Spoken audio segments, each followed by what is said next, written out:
Alors, vous êtes venu en soutien à ce procès. Pourquoi être venu aujourd'hui? Parce que je tiens à dénoncer un scandale. La loi prévoit depuis des années la mise en place d'urgences psychiatriques.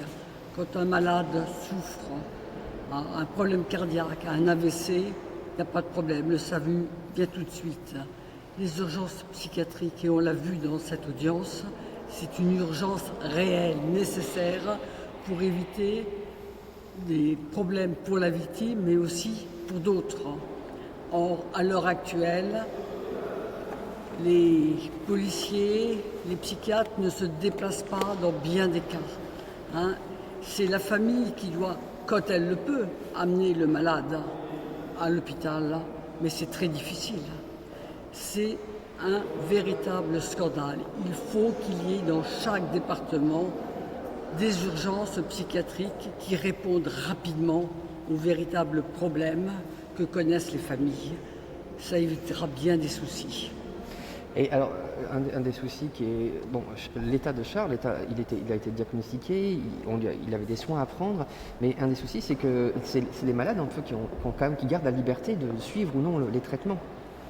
Alors, oui, mais quand ils sont hospitalisés en soins sans consentement, le psychiatre doit discuter du traitement avec le patient et peut imposer, malgré tout, un traitement. Hein, c'est le seul cas où c'est possible. Quand c'est en soins libres, bien sûr que ça n'est pas possible. Alors, selon vous, que doit faire la société face à quelqu'un comme Charles? La première chose, c'est le soigner. Hein, et il faut le soigner dans un hôpital psychiatrique. Et quand la personne est en déni de sa maladie, malheureusement, les soins sans consentement restent une nécessité. Comment avez-vous réagi quand vous avez entendu la mère de Charles témoigner? Que c'est très émouvant, que vivre des moments pareils, c'est extrêmement difficile pour les familles.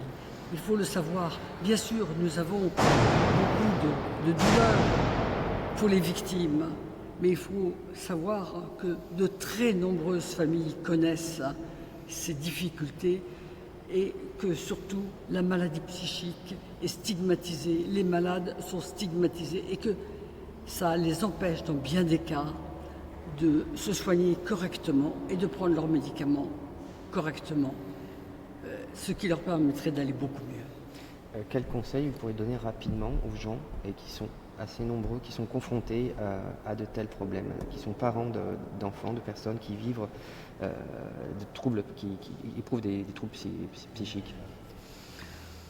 C'est difficile de donner des conseils, surtout en l'état de la psychiatrie en France. Nous manquons de psychiatres, notamment dans les hôpitaux publics. Hein, il y a des files d'attente considérables dans les CMP qui rendent l'accès aux soins difficile. Ça n'est pas normal dans un pays